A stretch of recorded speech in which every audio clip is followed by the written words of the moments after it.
hari ni Kak Wei bawa anak-anak Kak Wei pergi jalan. Tapi Kak Wei tak rusing lah kalau nak buat make up atau skincare Kak Wei pakai. Sebab apa? Sebab ada lemon boleh simpan. Tengok deh. Ni Kak Wei nak berhenti dah ni tengah hari ni. Tengok macam mana. Kita simpan nak cuci dah. Okay, sapu-sapu semua muka.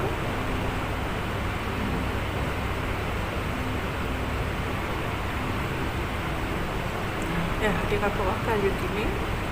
Dia akan membersihkan semua kekotoran make up atau skincare yang kita pakai. Jadi sangat senang dah.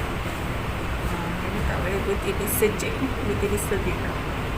Semaya sopa ni. Lepas tu kita ambil lah tisu kan. Dah dia tak boleh tengok dah. Bersih dah. Bersih dah. Kita nak lagi ni jadi nampak.